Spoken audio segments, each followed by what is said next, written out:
चलिए, आज का हमारा टॉपिक है पंच समवाय, जिसे कहते हैं 5 समवाय। समवाय का मतलब क्या है? मैं इसको कहती हूँ कि ये नेचुरल लॉज है। 5 प्रकार के ऐसे नेचुरल लॉज है जिससे सारी सृष्टि गवर्न होती है।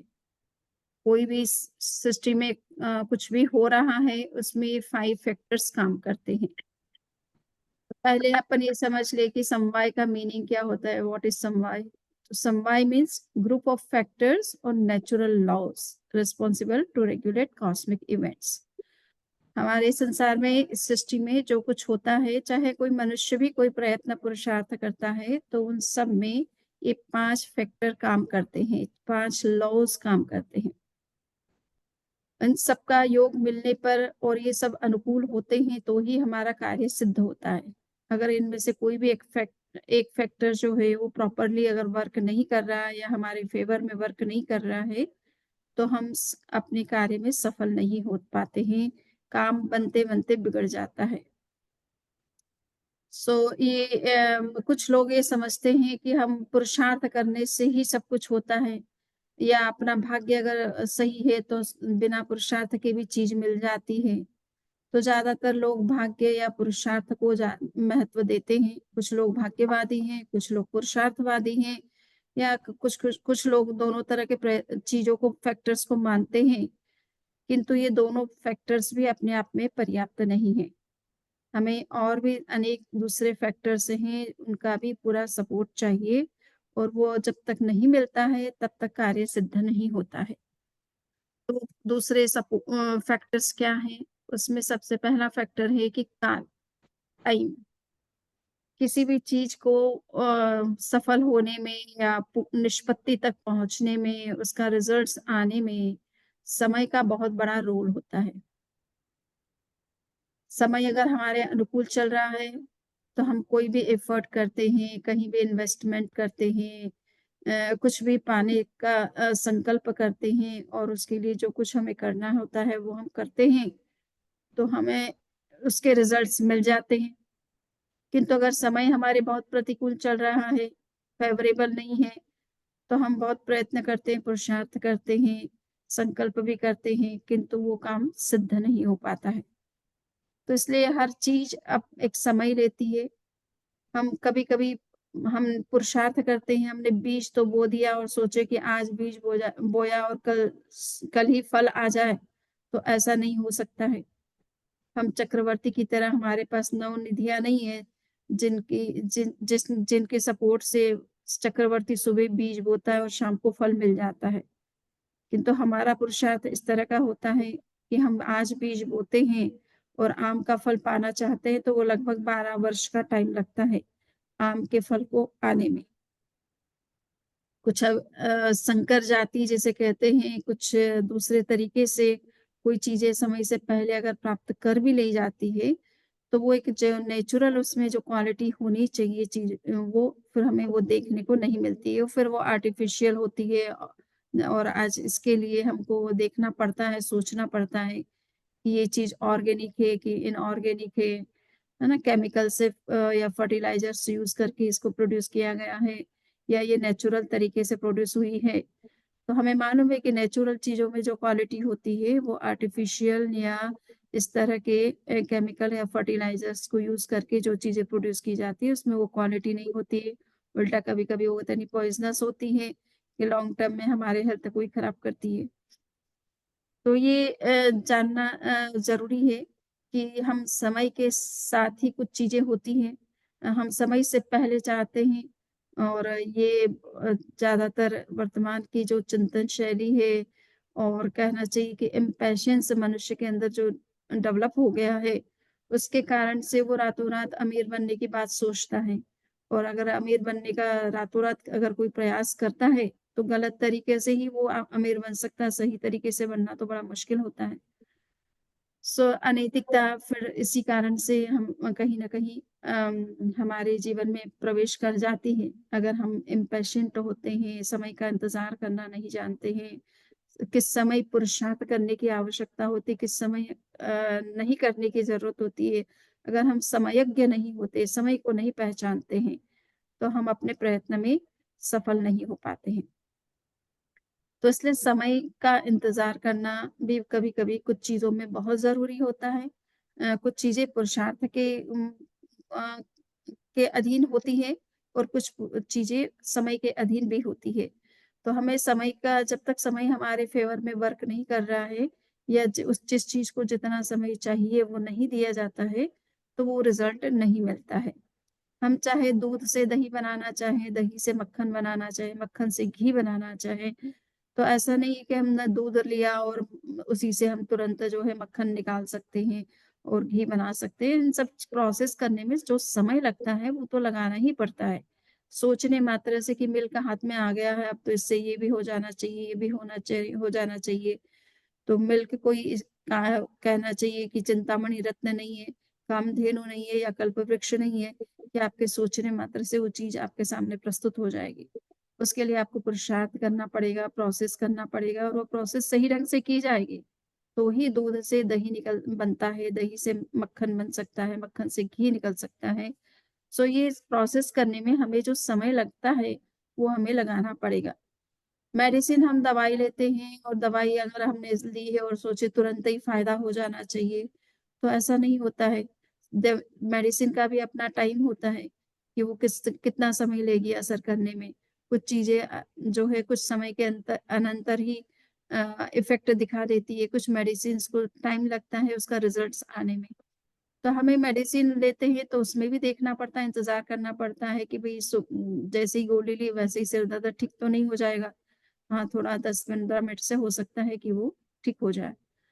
इसी तरह से बीज को बोने की बात है कि हम बीज बोएँगे किंतु फल आने में जो समय लगना है, वृक्ष को पहले फल सीड जो है अंकुरित होगा, अंकुरित होकर के प्लांट बनेगा, प्लांट बनने के बाद उसमें फूल आएँगे, तब जाकर के फल आएँगे और फल भी पकने में समय लेंगे। तो ये सारी प्रोसेस में जो समय लग रहा है, वो लगेगा ही। अब इसमें इम्पेशेंट होकर के हम सोचे कि नहीं ऐसा नहीं होना चाहिए, जल्दी आना चाहिए, तुरंत होना चाहिए, तो ये नहीं हो सकता है। तो समय का इंतज़ार भी व्यक्ति को करना पड़ता है, तभी जाकर के वो सही जो रिज़ल्ट्स चाहता है वो मिल सकता है उसे। दूसरा कारण बनता है स्वभाव। पदार्थ का अपनी नेचर होती है, उसकी अपनी पोटेंसी होती है। उसमें जो उसकी जो अपनी क्वालिटीज़ है और या उसकी अपनी जो पोटेंशियल्स हैं, उसके हिसाब से ही वो वर्क करता है। हमने बीज तो बोया आम का और हम फल चाहते ऑरेंज के, तो ये संभव नहीं हो सकता है। आम के बीज से तो आम के ही फल लगेंगे, उससे ऑरेंज नहीं लग सकते, उससे संतरा नहीं लग सकता, उससे नींबू नहीं लग सकता, अन्य कोई फल उत्पन्न नहीं हो सकते हैं। तो ये स्वभाव यानी बीज का अपना स्वभाव है, उसकी अपनी नेचर उसका अपना नेचर है कि वो क्या प्रोड्यूस कर सकता है। आम के बीज से आम ही प्रोड्यूस होते हैं, उससे ऑरेंज या मौसमी नहीं प्रोड्यूस हो सकती है। तो हम कोई भी पदार्थ काम करता है, वो अपने स्वभाव के अनुकूल ही काम करता है। स्वभाव से विपरीत या स्वभाव से हट करके कोई काम नहीं कर सकता है। तो ये स्वभाव भी बहुत ज़रूरी इम्पोर्टेंट है समझना। हम पानी लेकर के बैठ जाएँ और सोचे कि इससे मक्खन निकाल लें। दही से तो मक्खन निकल सकता है, पानी को विलाउने से कभी मक्खन नहीं निकल सकता क्योंकि उसमें मक्खन की क्वालिटी है ही नहीं। उसमें कोई मक्खन जैसा कोई चिकनाई है नहीं, जिसको आप निकाल सकें। तो पानी से आप मक्खन नहीं निकाल सकते हो, दही से ही आपको मक्खन निकालना होगा। सो दो द दही को पाने मक्खन को पाने के लिए आपको दही लेना पड़ेगा क्योंकि दही में वो क्वालिटी है, दही में वो पोटेंशियल है कि वो मक्खन को प्रोड्यूस कर सकता है। तो ये पदार्थ के स्वभाव के अनुरूप ही कोई चीज़ उत्पन्न होती है या उस तरह का रिज़ल्ट्स देती है। उससे विपरीत अगर हम उससे रिज़ल्ट्स चाहते हैं तो वो संभव नहीं है, चाहे आप कितना भी पुरुषार्थ कर लें, कितना भी आपका भाग्य साथ दे दे, कितना भी अन्य सारे फैक्टर्स आपके फ़ेवर में वर्क करें, किंतु ये संभव नहीं है कि आप आम के बीज से ऑरेंज को पैदा कर लें। तीसरा बड़ा फैक्टर जिसको हम बहुत ही ज़्यादा डिस्कस करते हैं, बहुत ही उसमें उसे समझने का प्रयास करते हैं और हर प्रवचन में ये फैक्टर हमारा ख़ास होता है, जिसको लेकर के हम कोई चर्चा करते हैं, डिस्कशन करते हैं और वो है कर्म। कर्म को भाग्य भी कह सकते हैं। इसी को भाग्य और कुछ नहीं है। हमारे किए हुए कर्म जब फल देते हैं और जिस समय फल दे रहे हैं उस समय हमें लगता है कि हमने ये काम तो किया नहीं, हमें कैसे ये फल मिल रहा है। तो उसको हम भाग्य समझ कर के एक्सेप्ट करते हैं कि हो सकता है ये हमारा भाग्य है, इस समय इस तरह का भाग्य होने से ये हमें इस तरह के फल प्राप्त हो रहे हैं। सो कर्म और भाग्य 2 चीज़ नहीं है, अतीत का पुरुषार्थ ही भाग्य कहलाता है और वर्तमान में हम जो पुरुषार्थ करते हैं, प्रयत्न करते हैं, उसे हम पुरुषार्थ कहते हैं, क्योंकि हमें उसका फल का पता नहीं है अभी। जब फल मिलता है तब हम उसे भाग्य समझ लेते हैं, परंतु वो भी हमारा अतीत का पुरुषार्थ ही होता है। हमने ही वो कर्मों का अर्जन किया है। हमने ही अपने किसी पुरुषार्थ के द्वारा इस तरह के कर्म, पुण्य कर्म हो चाहे पाप कर्म हो, उनका अर्जन करते किया है और वो जब अपना फल देते हैं तब वो भाग्य कहलाते हैं। तो ये हम जानते हैं कि भाग्य भी सबका अपना-अपना होता है। पत्तेयम पुण्यम पत्तेयम पावम। आचारण सूत्र का एक बहुत ही सुंदर सूत्र है और उसमें कहा गया है कि हर व्यक्ति का अपना-अपना पुण्य होता है, अपना-अपना पाप होता है। जिसने जैसे कर्म किए हैं, उस तरह से उसको फल मिलता है। वो चाहे एक ही वातावरण में क्यों नहीं जन्म उसने लिया हो, ट्विन्स के रूप में कुछ बच्चे जन्म लेते हैं, दोनों के पेरेंट्स सेम हैं, दोनों को सेम एनवायरनमेंट मिलता है, सेम फैसिलिटीज़ दी जाती है। उनका ब्रिंगिंग जो है वो सेम तरीके से किया जाता है। उनको सारी अपॉर्च्युनिटी उसी तरह से दी जाती है, किंतु उसके बावजूद भी उनके विकास में बहुत अंतर होता है। इसका कारण उनके अपने कर्म हैं। कर्म अगर किसी के कर्म अच्छे हैं, तो उसको अच्छा वातावरण मिलने से वो बहुत विकास करता है अपने लाइफ में और किसी के कर्म अच्छे नहीं है, तो उसको वातावरण अच्छा मिल रहा है, सब कुछ बढ़िया मिल रहा है, किंतु उसका विकास उस तरह से नहीं होता है, जिस तरह से उसे होना चाहिए। तो ऐसा हम कई बार देखते हैं, 2 बच्चे जन्म भी लिए हैं, ट्विन्स हैं, किंतु एक तो बहुत इंटेलिजेंट दिखाई देता है, दूसरा जो है वो इतना इंटेलिजेंट नहीं दिखता है, तो इसके पीछे कारण उसके अपने कर्म हैं। अतीत में कर्म कुछ अच्छे कर्म किए कि अच्छी फैमिली में जन्म हो गया, माता-पिता ने अच्छी परवरिश की, सारा अच्छा कुछ उन फैसिलिटी मिली, किंतु विकास नहीं कर पाया इसका कारण उसके अपने पास्ट के कर्म हैं। उसने कुछ ऐसे कर्म कर रखे जिसके कारण से वातावरण सही मिलने पर भी उसका जो विकास होना चाहिए, वो नहीं हो पाया। सो ये कर्म भी एक बहुत बड़ा फैक्टर है, जो हमारे भाग्य का निर्माण करता है। अच्छे या बुरे भाग्य का निर्माण हमारे अपने कर्मों के द्वारा होता है और वो कर्म हम ही किसी रूप में अतीत में हम उन कर्मों को करते हैं और वही फिर कर्म फल के रूप में जब सामने आता है, तब हमें लगता है कि हमारा भाग्य अच्छा है या बुरा है। चौथा जो बहुत बड़ा फैक्टर है जिसको भगवान महावीर ने बहुत ही अधिक इम्पोर्टेंस दिया है, वो है पुरुषार्थ, सेल्फ एफर्ट। हम भाग्य हमारा कितना ही अनुकूल हो, समय कितना ही हमारे फेवर में काम कर रहा हो और दूसरा जो फैक्टर है कि स्वभाव के अनुकूल यानी हमारे अंदर कितनी ही योग्यता हो, किंतु अगर हम पुरुषार्थ नहीं करते हैं, तो भी हमें फल प्राप्त नहीं हो सकता है।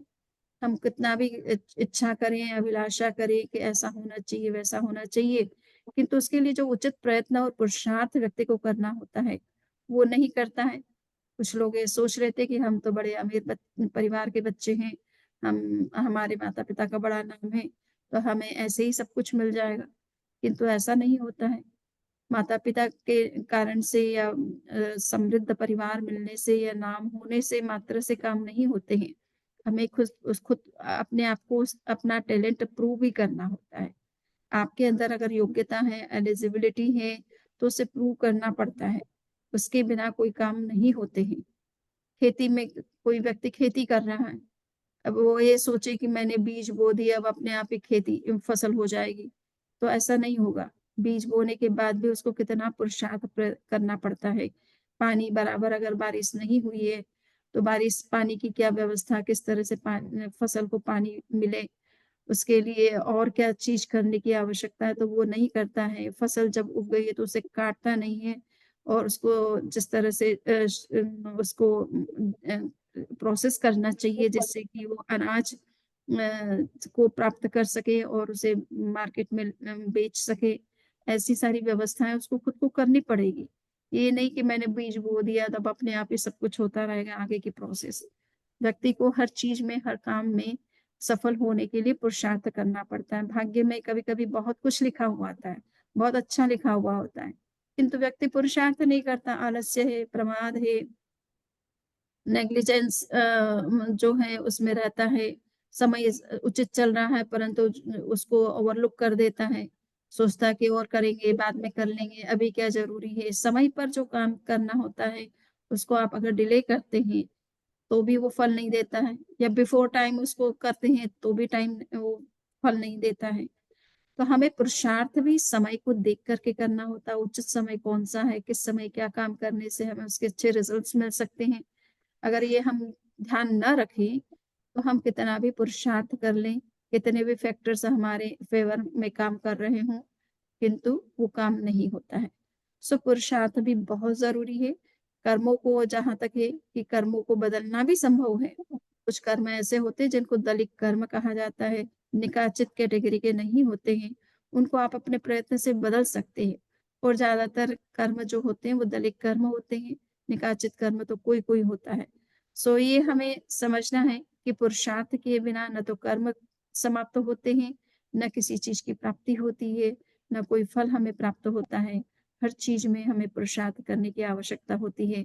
माता-पिता का कितना ही नाम हो, समृद्धि कितनी ही हो, कितने बड़े ओहदे पर हमारे पूर्वज रहे हों, उसका लाभ तभी हमको पूरी तरह से मिल सकता है जब हम भी उनके अनुकूल या उनके जैसा पुरुषार्थ करें, अपना टैलेंट उनकी तरह शो करें और उसी तरह से श्रम करें, तो जा कर के वो चीज़ें हमें भी हासिल होती है।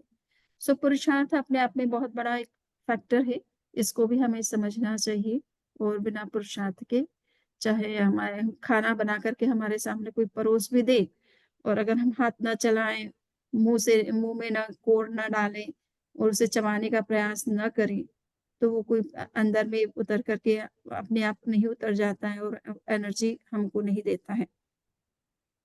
तो भोजन पके हुए भोजन को भी खाने की आवश्यकता होती है ना? सिके हुए पापड़ को भी तोड़ने की ज़रूरत होती है। अब पूरा का पूरा पापड़ मुँह में नहीं डाला जा सकता है। उसको भी टुकड़ा करके उसको एक-एक पीस को उठा कर के मुँह में डालना होता है। सो पुरुषार्थ किए बिना कोई भी कार्य की सिद्धि नहीं हो सकती है। हमारा भाग्य कितना ही अनुकूल क्यों ना हो जाए, सब लोगों का हमें सहयोग क्यों ना मिल जाए, किंतु स्वयं को भी पुरुषार्थ करने की आवश्यकता होती है। नेक्स्ट जो बहुत बड़ा एक इम्पोर्टेंट फैक्टर है, वो है नियति। कभी-कभी ये सारे फैक्टर्स हमारे बिल्कुल काम क अनुकूल है, हम का समय हमारे फ़ेवर में काम कर रहा है, पदार्थ का जो नेचर है या हमारे अंदर जो क्वालिटी होनी चाहिए, वो हमारे अंदर वो क्वालिटी भी है और उसके लिए जो पुरुषार्थ करना चाहिए, वो हम पुरुषार्थ भी कर रहे हैं। अम, कर्म भी भाग्य भी हमारा पूरा अनुकूल हम साथ दे रहा है, सारे ग्रह गोचर में हमारे अनुकूल हैं। किंतु उसके बावजूद भी हमारे जो पुरुषार्थ या हमारा जो प्रयत्न किसी चीज़ के लिए होता है, वो सफल नहीं होता है, वो किसी कारण से फेल हो जाता है, जो हमें रिज़ल्ट्स मिलने चाहिए वो नहीं मिलते हैं, तो उसमें कभी-कभी कारण बनती है नियति। जिसको डिटर्मिनिज़्म कहा जाता है। साइंस के फील्ड में भी साइंटिस्ट भी इस बात को मानते हैं कि कुछ चीज़ें डिटर्मिनेट है, उसमें हम कोई परिवर्तन नहीं कर सकते, वो फिक्स है। तो कुछ इस तरह के रूल्स भी कुछ चीज़ें ने जो आचार्य श्री महाप्रज्ञ जी नियति को कहते थे यूनिवर्सल लॉज़। कुछ लॉज़ ऐसे हैं जो कि यूनिवर्सल हैं। हर टाइम और हर स्पेस में कहीं भी आप उस रूल को अप्लाई करेंगे तो सेम रिजल्ट्स देगा और वो उसी तरह से वर्क करेगा।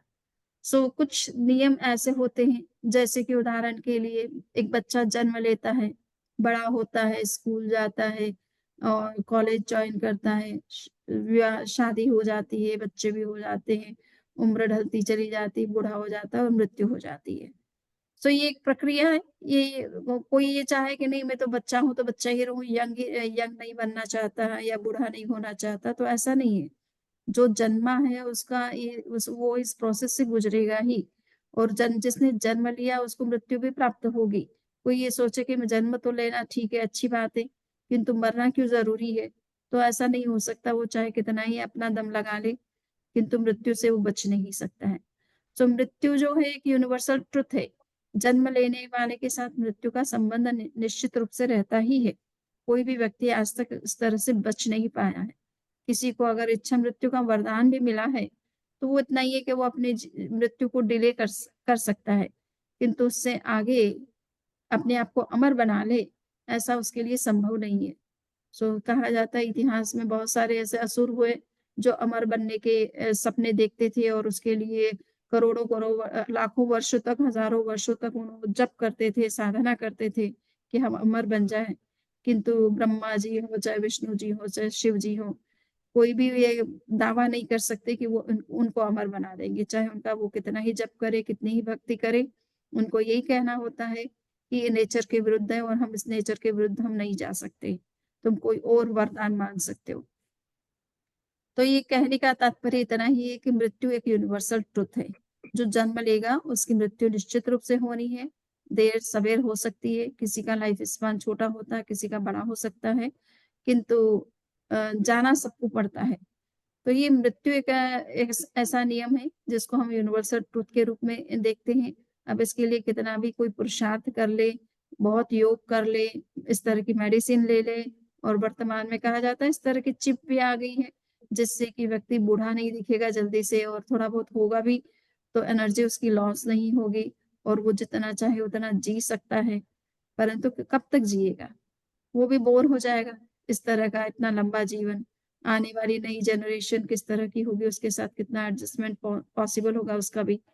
कहने का इतना ही मतलब है कि कोई भी व्यक्ति जल्दी से अमर बनने का ख्वाब देखेगा भी नहीं और बनेगा तो उसके लिए बड़ी मुश्किल हो जाएगी। यहाँ पर हम ये देख रहे हैं कि कुछ निकाचित कर्म, कर्म सिद्धांत के हिसाब से कर्म की 10 अवस्थाएँ मानी गई हैं, उसमें एक अवस्था का नाम है निकाचित कर्म। जिसमें किसी प्रकार से आप कोई परिवर्तन नहीं कर सकते। उन कर्मों का जो फल जैसा फल निश्चित हुआ है, वही फल मिलना है और वैसे ही मिलना है। हाँ, यूँ कहा जाता है शांत सुधारस में विनय विजय जी महाराज ने लिखा है, निकाचितानाम अपि कर्मणाम यद्गरीयसां भूधर दुर्धराणाम। तो उसमें वो कहते हैं कि पर्वत की तरह विशाल कितने ही निकाचित कर्मों के ढेर क्यों ना हो, उन सबको भी तपस्या के द्वारा नष्ट किया जा सकता है। तो ये तो है कि कर्मों को आप नष्ट तो कर सकते हैं, किंतु उसके फल में परिवर्तन नहीं कर सकते हो। उसका फल जैसा जिस रूप में लिखा हुआ है वैसा ही मिलना है, अगर उसको आपने समय से पहले नष्ट नहीं किया, तो उसमें आप फल परिवर्तन की संभावना नहीं होती है। तो ये निकाचित कर्म जो हैं, वो ऐसे कर्म हैं जिनको हम कह सकते हैं कि उनका फल सुनिश्चित होता है, प्रीडेस्टाइन्ड होता है और उसमें किसी तरह का कोई पुरुषार्थ काम नहीं आता है। कोई आप कितना भी उपाय कर लें, उनके फलों में उस कोई परिवर्तन आप नहीं कर सकते हैं। तो ये निकाचित कर्म की तरह ही कुछ चीज़ें लाइफ में ऐसी होती हैं जिनको हम नियति के अधीन कहते हैं कि वो नियति के अधीन है, वो जैसा होना है वैसा ही होगा, उसे एक्सेप्ट करने के अलावा हमारे पास में कोई उपाय नहीं होता है। ये 5 ऐसे फैक्टर हैं जिनकी सहायता से संसार में जितने भी कार्य होते हैं, वो उनमें इन पाँचों फैक्टर्स का योग होता है। उदाहरण के लिए जैसा कि आपके बुक में दिया गया है कि खेत में जो किसान होता है, वो अपना खेती करता है और उसको ये देखना ज़रूरी होता है कि खेती किस समय किस अनाज को उसको पैदा करना और उसके लिए कौन-सा समय सही है। उसको रेनी सीज़न में करना चाहिए या विंटर टाइम में करना चाहिए या समर टाइम में करना चाहिए। तो समय काल को देखना बहुत ज़रूरी है। स्वभाव को देखना भी ज़रूरी है कि वो किस तरह का फल चाहता है, किस तरह की फसल चाहता है, तो उसके लिए कौन-सा सीड सही है। तो अगर वो गेहूँ की खेती करना चाह रहा है और बीज मक्का के बोता है, तो मक्का के जो है फसल आएगी, ना कि गेहूँ की फसल आएगी। तो उसको ये भी देखना ज़रूरी है कि मैं जिस तरह की फसल चाहता हूँ, उस तरह का सीड डालूँगा, तभी जा कर के वो फसल आएगी। और कर्म ये भी है कि उसका भाग्य भी साथ देना चाहिए। कभी वो पुरुषार्थ तो बहुत कर रहा है, किंतु भाग्य उसका अनुकूल नहीं है, तो लॉस हो जाता है, बीच में कोई बारिश हो जाती है या अकाल पड़ जाता है, तो उसके कारण से बारिश ना होने से फसल नहीं उग पाती है। उसने पुरुषार्थ में तो कोई कमी नहीं रखी, किंतु उसका भाग्य साथ नहीं दे रहा था। उस कारण से कर्म उसके अनुकूल नहीं थे, पुण्य कर्म एक्शन में नहीं थे, पाप कर्म एक्शन में थे। तो वो कितना ही पुरुषार्थ उसने किया बट उसको लॉस ही होता है, उस तरह की फसल उसे प्राप्त नहीं होती है। और नियति की जहाँ तक बात है और ये सब सारे फैक्टर्स उसके साथ अनुकूल है, किंतु उसके बावजूद भी अगर फसल नहीं आती है, कभी-कभी ऐसे ही खेती बेकार चली जाती है। बारिश भी हो गई, तो भी खेती बेकार चली जाती है। जो पैदाइश होनी चाहिए, जितना उसने सोचा था कि इतना उत्पादन मैं करूँगा और उस हिसाब से उसने बीज बोए भी सही, किंतु उतना उत्पादन नहीं होता है या बिल्कुल ही वो खेती पूरी फ़ेल हो जाती है। तो उसमें उसका कहीं न कहीं नियति तत्व काम करता है कि ऐसे कोई निकाचित कर्म हैं, जिनका उस समय उदय हो रहा है और उसका पुरुषार्थ, उस समय की अनुकूलता, ये सब फैक्टर्स उसको कुछ काम नहीं कर पा रहे हैं और इसीलिए उसको जो उत्पादन करना था या जिस तरह की फसल चाहिए थी, वो फसल नहीं होती है। तो ये पाँचों फैक्टर्स आपस में जब मिलते हैं, एक प्रॉपर कोऑर्डिनेशन इनके बीच में होता है, तभी जाकर के हमारा कार्य सक्सेसफुल होता है। हम किसी उपलब्धि तक पहुँच पाते हैं या कार्य को निष्पत्ति तक पहुँचा पाते हैं, उसको पूर्ण कर पाते हैं। अदरवाइज़ वो कार्य अधूरा ही रह जाता है, बीच रास्ते में ही उसको हमको छोड़ना पड़ता है। तो ये पाँचों फैक्टर बहुत ही इम्पोर्टेंट हैं। और ये इसके साथ में हमें ये समझना है कि ये फैक्टर्स में से कभी कोई फैक्टर डोमिनेट करता है और अदर फैक्टर्स जो है प्रोमिनेंट के वो न कहना चाहिए कि सबऑर्डिनेट के रू फैक्टर्स के रूप में काम करते हैं। वो सहायक फैक्टर्स के रूप में काम करते हैं। तो कहीं ये हो कि कोई काम पुरुष काल के अधीन है, वहाँ हमें काल का इंतज़ार करना होता है, तो काल जिस कुछ चीज़ों में काल डोमिनेट करता है, कुछ चीज़ों में स्वभाव डोमिनेट करता है, कुछ चीज़ों में कर्म डोमिनेट करता है, कुछ चीज़ों में पुरुषार्थ डोमिनेट करता है और कुछ चीज़ों में नियति डोमिनेट करती है। अदर फैक्टर्स ये चारों भी साथ में वर्क करेंगे, किंतु डोमिनेंस किसी एक फैक्टर का हो सकता है। तो कभी-कभी हमारा सारा हम पुरुषार्थ हमारा मूल डोमिनेट करने वाला फैक्टर होता है और उसी को अगर हम नहीं करते तो चारों फैक्टर्स हमारे फ़ेवर में भले काम कर रहे हों, किंतु वो काम नहीं होगा।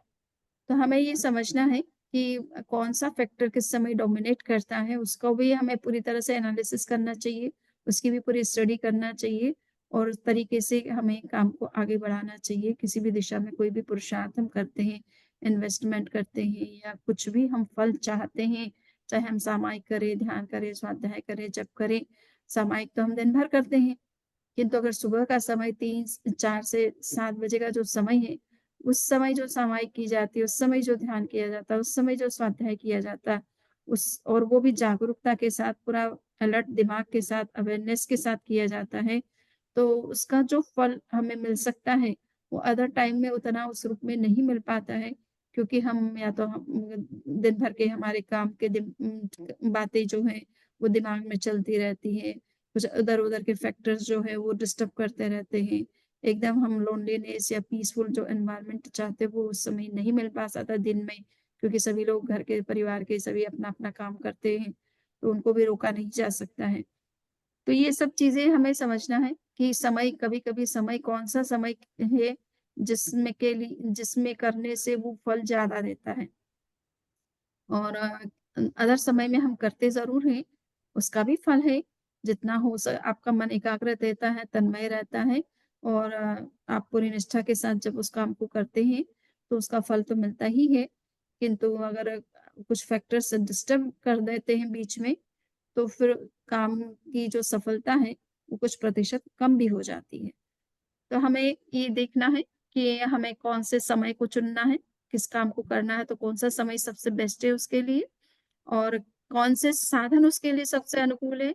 हम गलत साधनों का चुनाव करेंगे तो भी हम लक्ष्य तक नहीं पहुँच पाएँगे। हमें पहुँचना है कि हम अमेरिका आना चाहते हैं और हम अपनी कार लेकर के चलेंगे तो वो पहुँचने में बहुत दिन लग जाएँगे और रास्ता मिलेगा, कहीं नहीं मिलेगा और प्रॉब्लम कितनी आएगी ये पता नहीं चलेगा। सो उसके लिए तो फ्लाइट ही ज़्यादा सही रहती है या शिप से कोई आता है तो वो ज़्यादा सही रहता है। अदर हम मीन्स अगर लेकर के चलेंगे तो हम कितना पहुँच पाएँगे या कब पहुँच पाएँगे ये कहना मुश्किल हो जाता है। सो हमें हमारे मीन्स हमारे साधन भी प्रॉपर होने चाहिए कि कौन से साधन हो उसको यूज़ करने से वो फल हमें प्राप्त हो सकता है। तो स्वभाव का निर्धारण करना भी ज़रूरी है एंड पुरुषार्थ भी करना कर्म भाग्य भी देखना है कि समय हमारे अनुकूल चल रहा है किंतु मेरा भाग्य किस तरह से मुझे सपोर्ट कर रहा है। मैं कुछ पुरुषार्थ करता हूँ तो उसका रिजल्ट आ रहा है कि नहीं आ रहा है, बहुत एफर्ट लगाने पर भी कुछ रिजल्ट नहीं आते हैं। तो भाग्य को भी हमें साथ में ध्यान में देना है कि इस समय मेरा अलग काम कर रहा है, नहीं कर रहा है। एंड उस पुरुषार्थ जो करना है वो तो निश्चित रूप से करना ही है। ये सोच करके कि सब कुछ हमको ऐसे ही अपने आप ही मिल जाएगा, तो ऐसा भी नहीं है। कभी-कभी पुण्य के योग से हमें हमारे सामने पड़ी हुई चीज़ पड़ी होती है, किंतु हम अगर पुरुषार्थ नहीं करते तो वो चीज़ सामने रहते हुए भी हमारे काम में नहीं आती है। तो पुरुषार्थ करना भी बहुत ज़रूरी है और इन सब के बावजूद भी अगर हमारा काम हम जिस तरह से चाहते थे वो अगर नहीं होता है या विपरीत रूप में होता है, तो हमें कहीं न कहीं ये मानना पड़ेगा कि और सब फैक्टर्स तो अपनी जगह सही थे, परंतु कोई फिर भी कुछ ऐसे निकाचित कर्म या तो एक्शन में आए हैं, उदय में आए हैं, इसलिए हमारा सारा प्रयत्न जो है वो निष्फल चला गया है। तो ऐसा भी हमें सोचना और जानना ज़रूरी है, ताकि हम परेशान ना हों कि मैंने कहीं पुरुषार्थ में कमी कर दी है या कहीं कुछ कर दी है। हमें ये समझना है कि ये पाँचों फैक्टर्स जो हैं एक साथ वर्क करते हैं और इन सब की अनुकूलता का होना बहुत ज़रूरी है। और अनुकूलता किस तरह से प्राप्त हो सकती है, उसके प्रति हमारी सजगता होना और सही-सही उसका मूल्यांकन करना, ये भी बहुत आवश्यक है। तो मैंने आज संक्षेप में जो है ये 5 समवाय क्या होते हैं, इनसे किस तरह से कार्य की निष्पत्ति होती है, हम अपने लाइफ में किस तरह से सक्सेस होते हैं इनके सपोर्ट से और कोई भी अगर एक फैक्टर भी प्रॉपर्ली वर्क नहीं कर रहा है, तो हम अपने प्रयत्न में कितना असफल क्यों हो जाते हैं, इसको समझने का हमने प्रयास किया है। अब किसी के कोई क्वेश्चन है, तो वो कर सकते हैं।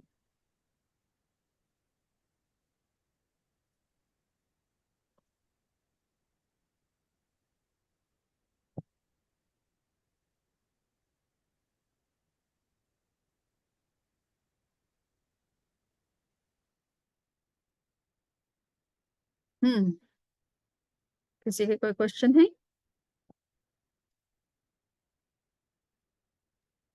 वंदना शमनी जी, सब ठीक था शमनी जी, ये आसान, आई मीन इजी था समझने में। सो ऑल 5 फैक्टर्स की जरूरत है, कोई भी एक कम हो तो प्रॉब्लम हो सकती है। बिल्कुल, सही बात है। अच्छा, ओके यस। ओके। तो आज मेरे ख्याल से आधे घंटे के अंदर-अंदर ही हमारी ये क्लास संपन्न हो गई है। अगर दूसरा कोई क्वेश्चन हो तो कर सकते हैं। इस विषय से संबंधित ना हो, किसी और तरीके का कोई क्वेश्चन हो तो कर सकते हैं, नहीं तो हम क्लास को संपन्न करते हैं। So I think there is no question. Yes, हुँ, चलिए। वंदामी शमनी जी, वंदामी वंदामी अरहम, अरहम, अरहम। अरहम।